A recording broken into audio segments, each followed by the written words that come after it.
ako lang mag-isa ang pumatay ng apoy. Siyempre, yung ibaba, saka yung itaas, naglalagablab na. Eh, nadali to. Punong-puno ng ano to. Yung nagtambukan ba? Ay, yung ano po, lumobo. Naglabasan ng Oo, tubig. lumobo po yung ano. Eh, ayoko nang pumunta ng ospital, pero sabi nung nabalitaan agad sa Norway, ay yung lipat ko eh, medyo ano sa akin yun, nag-aalala.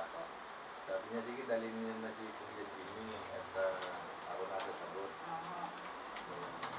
Ayoko talaga magpa-hospital. Kasi alam ko naman na gagawin sa akin doon eh. Tatantaran ka na marami. Hindi, bubutas-butasin lang nila. Tapos? Tapos bebentahan. Binubutas lang, hindi na palalagyan ng ano. Tapos hindi, gagamutin nila. Tapos ano. Tapos na. Pinagbabayad na ako ng doktor na kung magkano gastos. Sabi ko doon sa doktor, Dok, kaya ako nagpunta rito, gusto ko pong magpa-injection ng anti-tetanus. Oo, yung dapat po, anti-tetanus. Kasi sugat po yun sagot niya sa akin, bakit wala ka bang anti-tetanus? Sa tanda ko na, kasi yung mga bata, di ba, ini-injectionan. Eh, tanda-tanda ako na eh. Oo nga po, expire na yun. Nagulat pa siya doon sa tanong ko eh. Sabi ko, ano ba klase itong mga doktor na ito? Saka lang ako ini-injectionan. Oo, eh, yung ganun-ganun lang yun. Oo.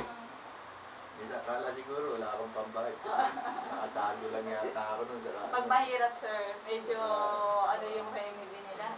Tipid ang remedy. Hindi, tipid ang remedy, tapos sisingilin ka ng bongga. Bonggang-bongga. Bonggang-bongga. Saan ba tayo? Ito, sir. Anong seran? Okay, yung kanina, yung sa gatas ng ina, Kasi sinabi ko sa'yo. Okay po. Gusto ng mga FDA sa Amerika, kung hindi yung father, sa ina. Sabi nga po mas mag-isa nga daw. Hindi nga na ngayon eh. Hindi na ngayon. Dati yun. Dati yun, nung panahon na sinauna yun. Ngayon na yung kinakain ng ina, napupunta sa... Sa bagay po. Lahat ng kinakain ng ina, apektado yung katawan niya. Sa Amerika, napakaraming yung autistic na bata. Ay, napakarami. Hindi kahit sa ngayon dito, di ba? Napanood naman natin na... Dito sa Pilipinas? Bakit lalabas yung mga Hunter syndrome, di ba? Yung napanood natin. Hunter syndrome? Oo, di ba kumbaga? May ko lang narinig yun. Yung kanina po napanood natin, yung mga nagkakaroon ng mga special child. So bakit nga sa ngayon, ang dami na lumalabas, o kaya naman yung mga defect, paglabas nila, o kaya naman po, nagkakaroon ng mga conjoined twins. Sa kinakain kasi yun eh, kinakain ng ina, napupunta sa anak. At yun ang masamang kapalaran natin dito sa mundo. Sa mundo natin na gusto ng mga, sabihin natin, at yun naman ay totoo, maging practical tayo. Gusto ng mga manggagamot natin eh, dumami ang sakit. Nag-iimbento pa sila ng sakit eh. Oo nga, tira mo Ano yung dating hepa? A lang, di ba? Opo, may Dagdagan ng B. naging C, Naging C1, C2, C3, C4, C5, C6. Ano ba yun? Bakit iba yung pag-iba pa? Pero, pinagmulan din niya, isa lang. Isa lang, atay, di ba? Opo. Saka isa, sir, Bakit? dati, nung panahon, walang dengue. Pag ngayon may dengue na dahil sa Hindi, malaria yung dati. Malaria, nag-evolve, naging dengue. Modern na eh. Okay, sa bagay. Okay na tayo, computerized na eh. Pero ito, ang dengue nakukuha rin siguro sa puyat. Dahil pagka puyat, manghihina ka eh. Opo, yun. Diba? Yung mga sundalo nung kasi kaya nagkaroon ng malaria, dahil hindi nila natutulog eh. Hindi nila natutulog, umihina ang resistensya nila. Pag may na-resistensya mo, 100% tatamaan ka ng sakit. Doon nila nakukuha yung mga malaria ng araw. Kasi di ba may panibago pang naglalabas ang sakit ngayon eh. Magtataka kasi, bakit dumadami yung mga sakit? Tapos, dumarami rin yung mga gamot. Dumadami na yung gamot, dumadami na yung doktor, pero dumadami yung namamatay. Hindi po katulad dati na, di ba? Hindi, ang doktor pala pumapatay. Hindi sir, ibig sabihin, marami na tayong doktor ngayon. Marami na rin tayong mga available na gamot, panlaban sa ganito, panlaban sa ganyan. Alam mo, ang aking hinahangaan lang talaga yung mga nasa orthopedics. Oo, sir. Yung mga surgeon, pilit na pilit pa sa mga doktor na yun. Sabihin na natin, yung mga nasa pedya, pero dati wala naman cesarean, di ba? Oo nga sir, doon sa sagad. Kahit nasuwi yung bata, sabi niya, balik, Oo. nakabaliktad. Pero lumalabas sir ng normal. Eh kami, 8. Tapos ako 10 pounds eh. Napalabas kayo ng normal. Napalabas ako ng normal. Eh kasi nga marami na sir ang takot na dumanas na matinding sakit during labor. Meron na nga sir, no pain eh. Oo sir, pag gising mo, nakalabas na yung anak mo. Ano, Oo, sir, inopera? no pain, no sir, hindi naman daw opera yon. Pero magkahalos ng presyo sila ng cesarean.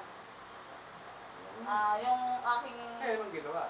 Yun nga, doon ako nagtataka sir. Sabi nila, parang pinatulog ka lang daw yata. Forceps. Forceps yun. Oo, Kasi okay. lalabas yun sa ilong. Hindi.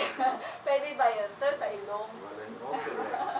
Walang opera, di forceps yun. Ay, ang... Pinatulog ka lang. Di Oo. siyempre, hindi mo maramdaman Pero yung... sir, yung kagandahan, pero ako, normal pa rin ako sir eh. Kasi pag normal, lahat ng sakit na yan, once na nailabas mo na yung bata, doon mo na yung nararamdaman, yung pagiging ina mo. Oo, bali wala na yung sakit, di ba? Kaysa naman sir, saka doon ka sir magkakaroon ng parang obligation sa sarili mo na, uy, masakit ang magbuntis, masakit ang mga anak, kaya sa susunod, mag-aano na ako, hindi na ako anak ng anak, magkakaroon na ako ng plano. Oo sir, kasi nakakadala talaga ang mga anak, lalo na kapag during labor na, naku, andyan na lahat ng, tatawagin mo na rin lahat ng santo. Bakit raw? Alam ko, nasubukan mo. Masakit nga, sir. Ibig Bakit raw? sabihin, hindi nga. Mukhang hindi mo nasubukan ah. Pwede ba yun, sir? Baka sakit mo. Pwede po ba yun? Nilahat ko talaga, dalawang anak ko na yun, sir ah. Sabi sa'yo, mahirapan ka magkaroon yan. Ako. Masakit. Hindi sir, meron na ang Sakit na alternative, masarap. sir. May alternative na. Kung gusto mong mag-anak, pwede ka namang mag-cesarean na lang para hindi mo maranasan. Bago pa mag-labor ka, sir, di ba, iniset nila Ako, yung mag-labor? yung tao kung gusto mo, halimbawa, ako sir, Oo. may due date ako. Oo. Halimbawa, sa date na to, within that date, halimbawa, 17, 18, 19, pwede ka nang mamili dyan kung kailan mo gusto magpahigwa o cesarean. So, hindi mo na mararanasan yung labor pain. Sasalang ka na kagad sa cesarean section, lalabas yung anak mo. Kaya yung iba, ganun po yung alternative nila para hindi sila Hindi pa ako mahirapan. nasisisaryan. Eh, sir naman, parang cesarean, hindi ka naman babae. Sabi na nasa Amerika ako. Sabi ng doktora. Ba't? Kansing nga tayo ito ah. Bakit po? Nalupad ako. Hindi nagtataka bakit wala man lang ako kahit na ano kasi baka may opera ako, may ano. Walang makita sa So, akin. ibig sabihin, in overall... Oo, check-up ka, sir? check-up yun. Yung hospital yung pagkatrabaho ko eh. Diba eh. Wala sa makitang ano sa akin. Walang ano. Sabi siguro sabi. Ano yung klaseng tao to? Ang tanong ko, tao ka nga, sir. No, kala siguro galing ako sa upo eh. Kasi sa Amerika, at sabi rin nga lang, pagka meron ka, pagka dumating ka na ng 40, lalo na yung edad ko nung dumating ako doon, 41. Wow! Papasok pala, papasok na. Hindi, may edad na ako nung pumasok. Okay. Sabi nung pagka 40 na raw doon sa Amerika, andyan na yung aksidente, andyan na yung sakit, andyan na lahat yung na kailangan nasa ospital ka na. Ganun, sir? Ganung edad? Ganun. Sir, parang ayoko na, 30 na ako, sir. Ibig sabihin, 10 years na lang, mararanasan mo na yung ganun. Oo, magkakasakit ka na, ganun. Ilan ka lang? 30, sir. 30? O, ilan na lang yung taon yung global warming? 2080 plus 6 years. Para naman, sir, abutan ko 36. talaga, no? Abutan ko talaga, sir, ano? Okay, kaya po tayo nag-discuss muna ng mga tungkol sa kalusugan dahil po kailangan po natin ng maraming byproduct ng aming produkto. Ng aming produkto. At nakikiusap din po kami, no, pilitin niyo pong ma-acquire ang aming produkto. Gusto namin po kasi maraming tutulong sa amin, maging distributor. Or kayo na gumawa, tuturo namin. At